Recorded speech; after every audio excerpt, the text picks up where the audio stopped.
दुखनी और सुखनी की कहानी ध्यान से सुन लो, आपका भाग्य बदल जाएगा।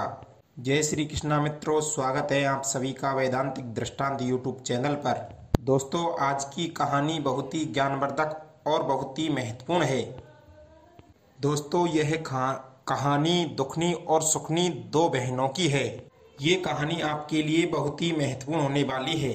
दोस्तों, किसी ने कहा है किसी भी वक्त किसी की भी किस्मत बदल सकती है और वह गरीब से अमीर बन जाता है। न जाने किसी भी वक्त किसी की किस्मत में अंधेरा आ जाए और वह अंधेरा अमीर से गरीब बना सकता है।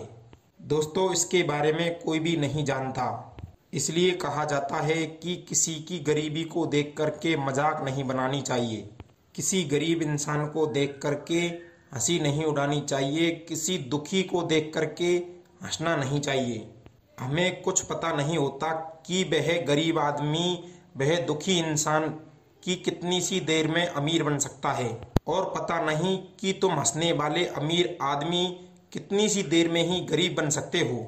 ये कोई नहीं जानता। इसलिए दोस्तों, कहते हैं कि किसी गरीब और दुखी इंसान को देख करके कभी भी उसकी मजाक मत बनाना, क्योंकि गरीब और दुखी इंसान की दुआएं बहुत बुरी होती है। तो दोस्तों, चलते हैं कहानी की ओर। सुखनी और दुखनी नामक दो बहनों की कहानी है। चलिए इसे पूरा जरूर सुनना। चलते हैं कहानी की तरफ। दोस्तों, बहुत समय पहले की बात है। किसी नगर में एक सेठ और एक सेठानी रहा करते थे। उनके कोई भी संतान नहीं थी। कुछ दिनों बाद उनके घर में एक लड़की ने जन्म लिया। लड़की के जन्म लेते ही सेठानी जी का देहांत हो गया। सेठानी की मृत्यु हो जाने के बाद वह लड़की बेचारी और बिना माँ की लड़की कही जाने लगी। दोस्तों, वह बच्ची बहुत ही छोटी थी और गांव वालों ने उसका नाम दुखनी रख दिया था।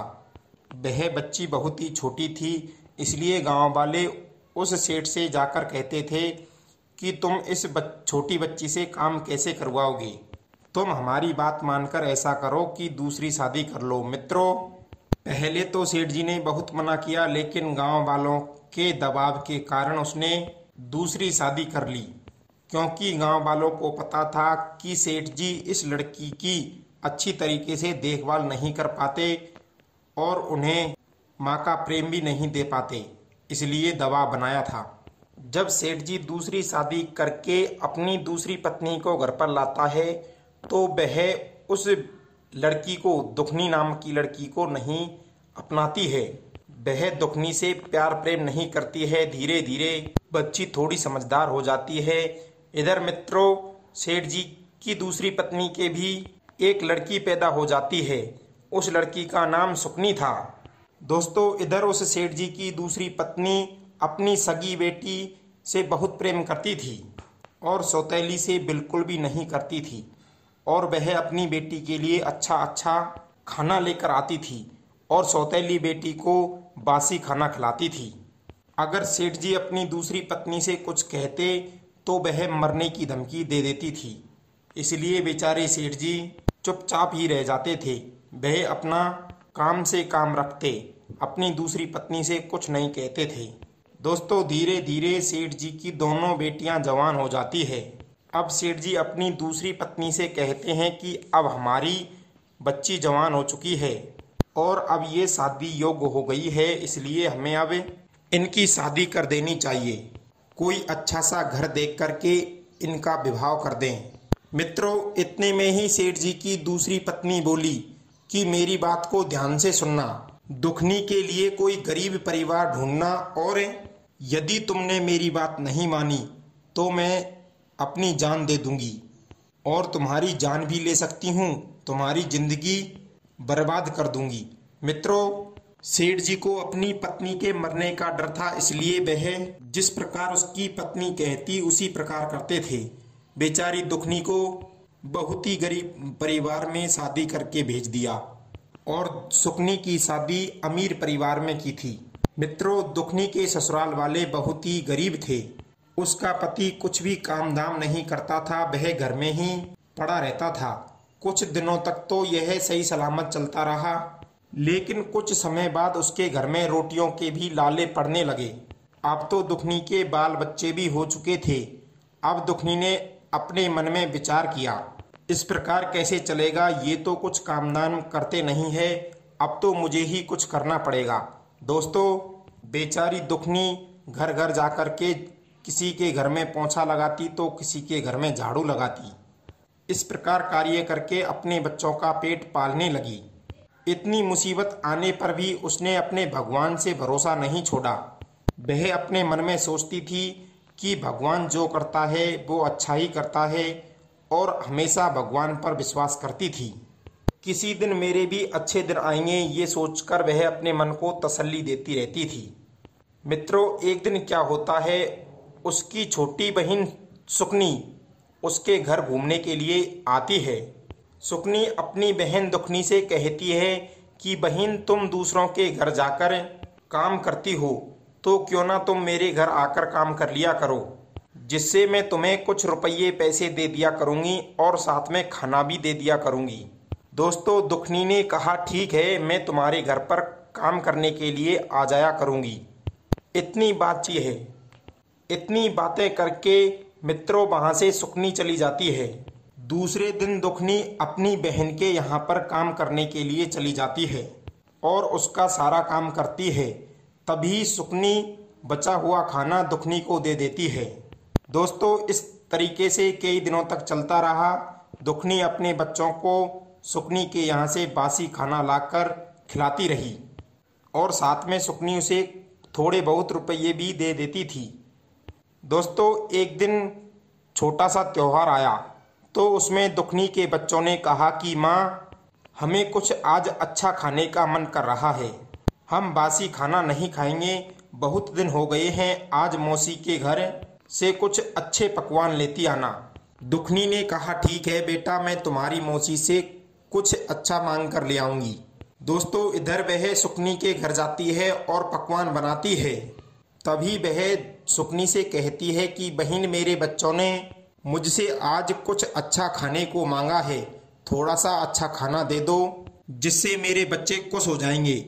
दोस्तों, इतनी बात सुनकर सुकनी को गुस्सा आ जाता है और वह जोर जोर से चिल्लाने लगती है और कहती है कि तेरी हिम्मत इतनी बड़ी हो गई है कि मुझसे पकवान मांगती है। अरे तू तो एक नौकरानी है, नौकरानी की तरह ही रहे। तेरी किस्मत में इस प्रकार के पकवान नहीं है, तेरी किस्मत में तो बासी खाना है, तू उस बासी खाने को ही अपने बच्चों को खिला।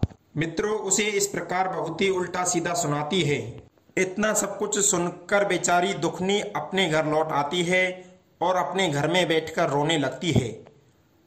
तभी बच्चे उसे देखते हैं और अपनी माँ के पास चले आते हैं और अपनी माँ से उसके रोने का कारण पूछते हैं। जब उसकी माँ उन्हें कारण बता देती है तब वे कहते हैं कि माँ रहने दो, हम बासी खाना ही खा लेंगे। तब उनकी माँ दुखनी सोचती है कि आज चाहे कुछ भी हो जाए, मैं इन्हें अच्छा ही पकवान खिलाऊंगी।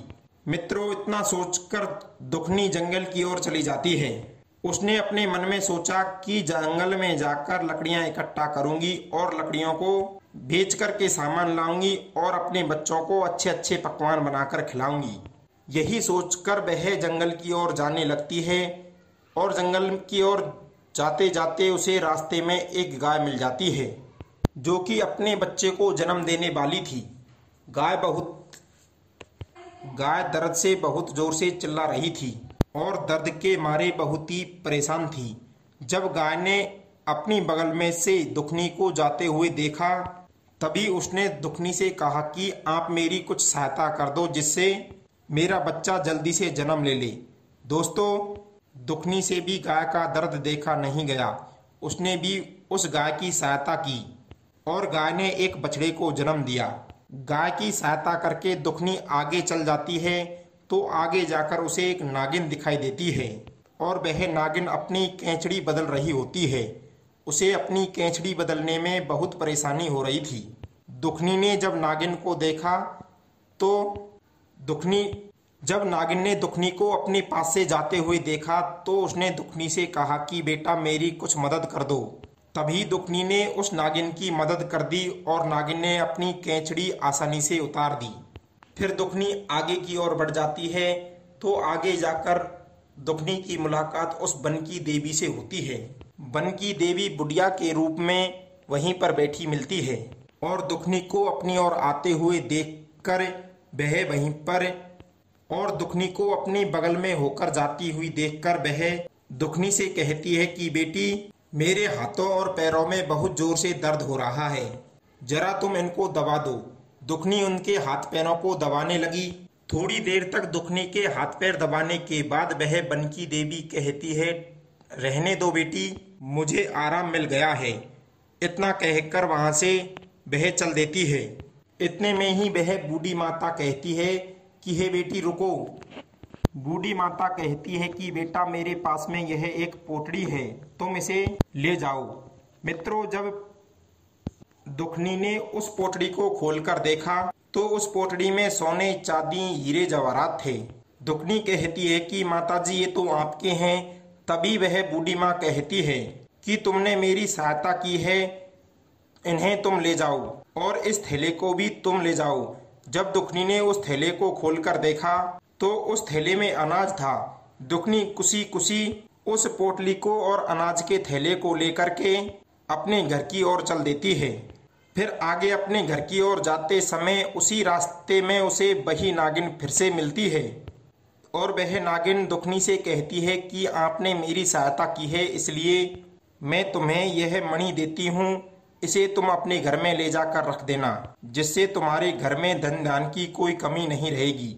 दुखनी नागिन को धन्यवाद कह करके मणि को लेकर आगे चल देती है। तो मित्रों, आगे रास्ते में उसे वही गाय मिलती है जिसकी दुखनी ने मदद की थी। तभी गाय कहती है कि हे बेटी, मुझे तुम अपने घर पर ले चलो, क्योंकि तुमने मेरी मदद की है, हम तुम्हें इसके बदले में दूध पिलाएंगे। दोस्तों, अब तो दुखनी गाय और गाय के बच्चे को लेकर अपने घर की ओर चली जाती है। अपने घर पहुंचकर दुखनी ने हीरे जवाहरात बेचकर एक महल बनवाया। अब तो वह अच्छे तरीके से अपने परिवार और घर वालों के बच्चों के साथ रहने लगी।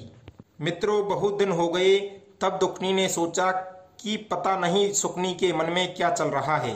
मित्रों, कुछ दिन बाद सुकनी ने सोचा कि पता नहीं दुखनी के मन में क्या चल रहा है, यह हमारे घर काम करने क्यों नहीं आ रही है। चलो आज हम पता करके आते हैं। दोस्तों, सुकनी जब दुखनी के घर जाकर देखती है तो उसे वह अमीर दिखाई देती है, सब कुछ परिवर्तन दिखाई देता है। तभी सुकनी पूछती है कि हे बहन दुखनी, ये किस प्रकार हुआ। दुखनी ने सुकनी को सारी बात सच सच बता दी और सुकनी इस बात को सुनकर के सीधी अपने घर आ जाती है और दूसरे दिन जाल रच देती है। एक गरीब औरत का भेष बनाकर सुकनी वन में चली जाती है और जैसे ही सुकनी वन में घुसती है तो सबसे पहले उसे शेरनी मिलती है। शेरनी की दहाड़ सुनकर वह आगे भागने लगती है और आगे जाती है तो उसे वही नागिन मिली और नागिन सुकनी पर फुसकार लगाती है। नागिन की फुसकार को देखकर सुकनी और आगे चली जाती है। आगे जाकर उसे वही बनकी देवी अपना रूप बदले हुए मिली, वही बूढ़ी माँ के रूप में मिली और वह जोर से सुकनी पर चिल्लाई कि मेरी इजाजत के बिना तूने इस वन में कदम कैसे रख दिया, और एक बढ़िया सा डंडा लेकर के सुकनी को वहां से मार कूट कर भगा दिया। जब सुकनी वहां से अपनी जान बचाकर आई तो उसने घर पर आकर क्या देखा है कि वह अब अमीर से गरीब हो चुकी है। मित्रों, इस प्रकार के दृश्य को देखकर वह अपनी बहन दुखनी के घर भागी और उस पर जोर जोर से चिल्लाने लगी, कहने लगी कि मैं गरीब तेरी वजह से बनी हूँ, तूने इस प्रकार क्यों किया। तभी दुखनी कहती है कि मेरी बहन, मैंने कुछ भी नहीं किया है, यह सब आपके लालच का नतीजा है। आप गरीब का वेश धारण करके उस वन में गई थी और आप बहुत ही अमीर थी, फिर भी आपने गरीब का वेश बनाया, इसलिए बनकी देवी ने आपको गरीब ही बना दिया, क्योंकि आपके मन में बहुत ज्यादा लालच हो गया था। अमीर होते हुए भी तुमने एक गरीबी का भेष बना लिया, इसीलिए तुम गरीब हो गई हो। मित्रों, इस प्रकार की बातें सुनकर सुकनी को बहुत दुख होता है और वह वहां से अपने घर की ओर चली जाती है। तो दोस्तों, इस कहानी से हमें शिक्षा यह मिलती है कि किसी का वक्त बदलते देर नहीं लगती, इसलिए हमें किसी की भी हंसी नहीं करनी चाहिए और किसी के ऊपर हमें मजाक नहीं बनानी चाहिए। किसी लंगड़े व्यक्ति को देखकर उसे लंगड़ा नहीं कहना चाहिए, किसी काने को देखकर उसे अंधा नहीं कहना चाहिए, क्योंकि दोस्तों हमें पता नहीं होता कि किसी भी क्षण हमारी किस्मत बदल जाए, इसलिए कभी भी हमें दूसरों की निंदा नहीं करनी चाहिए। तो दोस्तों, कहानी कैसी लगी, अच्छी लगी हो तो कमेंट जरूर करना, शेयर लाइक जरूर करना। मिलते हैं अगली ज्ञानवर्धक कहानी में। आप सभी का बहुत बहुत धन्यवाद। जय श्री कृष्णा मित्रों।